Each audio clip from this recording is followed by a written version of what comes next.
नई टीम के साथ मंत्रिपरिषद की पहली बैठक में पीएम मोदी की मंत्रियों को नसीहत। मीडिया में गैर जरूरी बयानबाजी से बचे। देश में फिर कोरोना केस बढ़ने पर भी पीएम मोदी ने चिंता जाहिर की। पीएम मोदी ने मंत्रियों को स्वच्छता कार्यक्रम और स्वास्थ्य पर ध्यान देने की सलाह दी। कहा, संसद की कार्यवाही में पूरी तैयारी के साथ आए। मंत्रालयों के खर्च में कटौती पर भी ध्यान देने को कहा। सूत्रों के मुताबिक मंत्रिपरिषद की बैठक में पीएम मोदी ने कोरोना पर चिंता जताते हुए कहा, कुछ दिनों से लापरवाही की बहुत तस्वीरें सामने आ रही हैं। ऐसी लापरवाही कोरोना से लड़ाई को कमजोर कर देगी। नई मोदी कैबिनेट की पहली बैठक में किसानों की भलाई पर जोर। मंडियां खत्म नहीं होंगी। 2 करोड़ तक के लोन पर ब्याज की छूट। एपीएमसी मंडियों को भी और मजबूत बनाया जाएगा।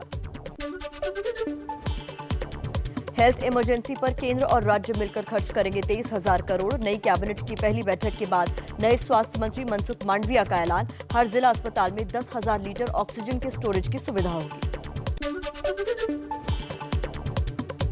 देश के नए स्वास्थ्य मंत्री मनसुख मांडविया ने कहा, तीसरी लहर से निपटने के लिए कर रहे हैं काम। बच्चों के लिए स्वास्थ्य सेवाएं बढ़ाने पर जोर। मेडिकल फाइनल ईयर के छात्रों की भी सेवा लेंगे। नई मोदी कैबिनेट की पहली बैठक के बाद बोले गृह मंत्री अमित शाह, मोदी सरकार नागरिकों की सुरक्षा और स्वास्थ्य के प्रति हमेशा से संवेदनशील। स्वास्थ्य पैकेज के लिए पीएम और स्वास्थ्य मंत्री का आभार। मोदी कैबिनेट के नए 43 मंत्रियों में से ज्यादातर ने संभाला कामकाज। सूत्रों के मुताबिक सभी मंत्रियों को 15 अगस्त तक दिल्ली न छोड़ने के निर्देश हैं।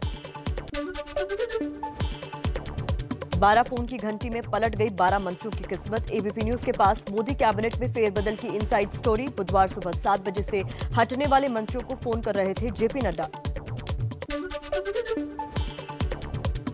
एबीपी न्यूज को मिली पुख्ता जानकारी के मुताबिक रविशंकर प्रसाद और प्रकाश जावड़ेकर ने जेपी नड्डा का फोन आने के तुरंत बाद ही इस्तीफा दे दिया था। कई मंत्रियों ने हटाने की वजह पूछी थी। लोगों को नहीं मिल रही महंगाई की मार से राहत। दिल्ली मुंबई समेत आधे से ज्यादा देश में पेट्रोल 100 रुपए के पार। नए पेट्रोलियम मंत्री हरदीप पुरी बोले, अधिकारियों से पूरी जानकारी लेकर ही इस पर कुछ कहूंगा। दिल्ली में बढ़ती महंगाई से नाराज जनता। पेट्रोल डीजल के बढ़ते दामों के बीच सीएनजी पीएनजी भी महंगी हुई। राजनीति भी गरमाई। कांग्रेस आज दिल्ली के पेट्रोल पंपों पर हस्ताक्षर अभियान चलाएगी। महाराष्ट्र के औरंगाबाद में पेट्रोल डीजल की महंगाई के खिलाफ सड़कों पर बैलगाड़ी लेकर उतरे कांग्रेस के नेता। घोड़े, ऊंट और साइकिल की सवारी कर भी विरोध व्यक्त किया। कृषि मंत्री नरेंद्र सिंह तोमर ने आंदोलनकारी किसानों से आंदोलन खत्म करने की अपील की। कहा, हम कृषि कानून रद्द के अलावा हर प्रस्ताव पर चर्चा को तैयार। कृषि मंत्री नरेंद्र सिंह तोमर की अपील पर बोले किसान नेता राकेश टिकैत, कृषि मंत्री पहले ही शर्त लगा रहे हैं। सरकार शर्त के साथ बातचीत नहीं करनी चाहिए। कामकाज संभालते ही नए आईटी मंत्री अश्विनी वैष्णव की ट्विटर को 2 टूक। कहा, देश का कानून सबके लिए बराबर, हर हाल में सबको मानना होगा। देश के नए सूचना प्रसारण मंत्री ज्योतिरादित्य सिंधिया का फेसबुक अकाउंट हैक को लेकर एमपी के ग्वालियर में एफआईआर दर्ज। मंत्री पद संभालते ही सिंधिया के फेसबुक अकाउंट को हैक कर पुराने वीडियो पोस्ट किए गए थे। सोशल मीडिया को लेकर सुप्रीम कोर्ट की सख्त टिप्पणी। कहा, सोशल मीडिया पोस्ट का असर समाज पर पड़ता है। प्लेटफॉर्म अपनी जिम्मेदारी से नहीं बच सकते। यूपी में चुनावी माहौल के बीच चित्रकूट में आरएसएस की आज से 5 दिन की मैराथन बैठक। कोरोना, धर्मांतरण और राम मंदिर समेत कई मुद्दों पर चर्चा संभव। 6 जून से ही चित्रकूट में है मोहन भागवत। लखनऊ में पार्टी दफ्तर के उद्घाटन में पहुंचे एआईएमआईएम चीफ ओवैसी का अखिलेश यादव पर निशाना। कहा, यूपी में नहीं चलेगा एमवाई फैक्टर।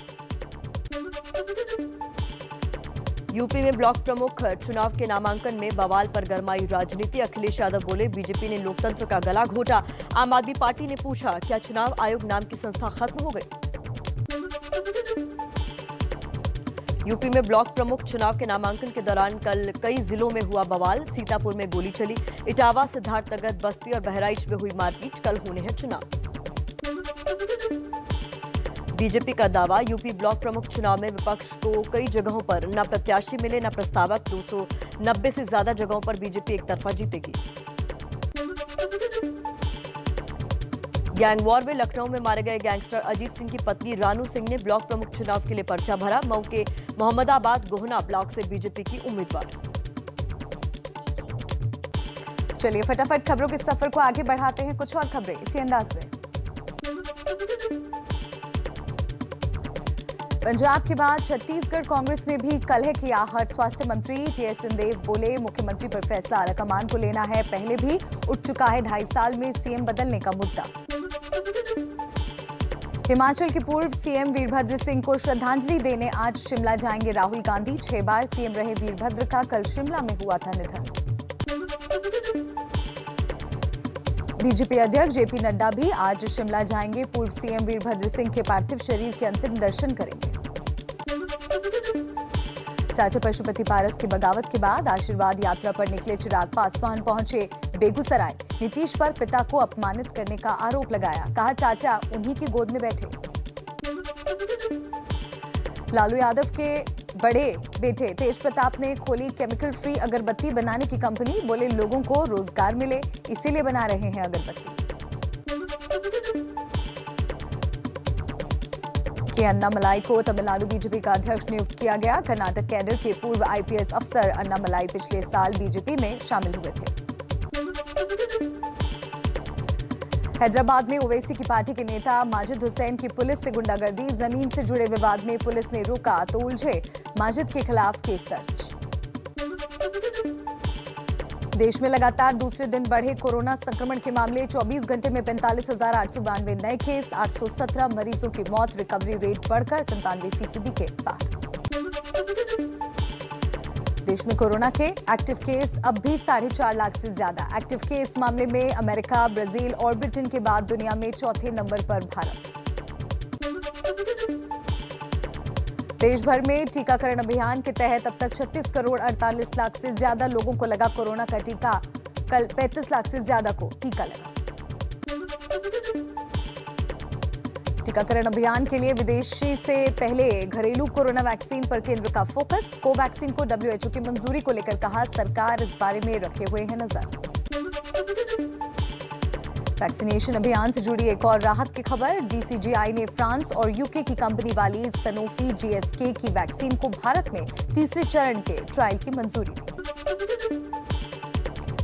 एमपी के छिंदवाड़ा जिले में बदइंतजामी के बीच टीकाकरण। बारिश में भी घंटों लाइन लगाकर खड़े रहे लोग। कई लोग भीगते भी दिखे। मेडिकल कॉलेज की तस्वीर। विदिशा में वैक्सीन लगवाने के लिए सुबह से ही केंद्रों पर दिख रही लंबी कतारें। बारिश में भी लोग टीका लगवाने पहुंच रहे हैं। जिले में टीकाकरण केंद्र बढ़ाने की मांग। मुरैना में टीकाकरण केंद्रों पर उमड़ रही भीड़। नहीं हो रहा कोरोना नियमों का पालन। टीका लगवाने के लिए लोगों के बीच धक्का मुक्की तक हो रही है।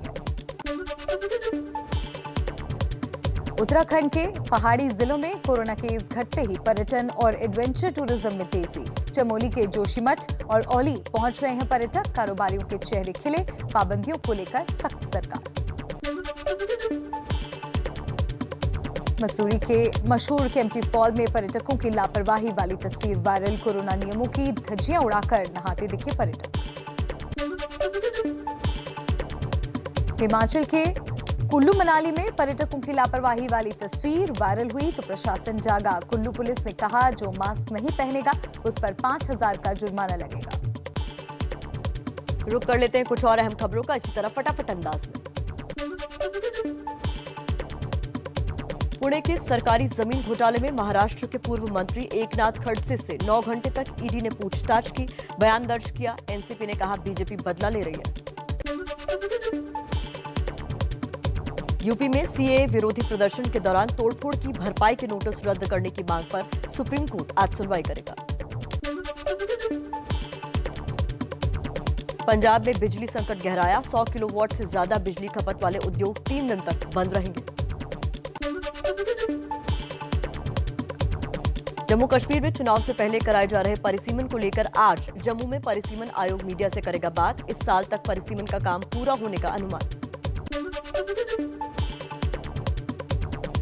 जम्मू कश्मीर में कांग्रेस नेताओं ने परिसीमन आयोग के साथ बैठक की। कांग्रेस ने कहा, जब तक जम्मू कश्मीर का पूर्ण राज्य का दर्जा बहाल नहीं होता, परिसीमन आयोग की कवायद का कोई मतलब नहीं।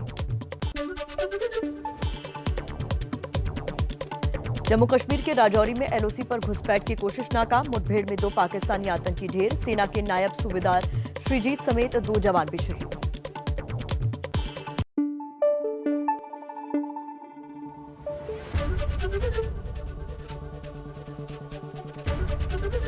एबीपी न्यूज आपको रखे आगे।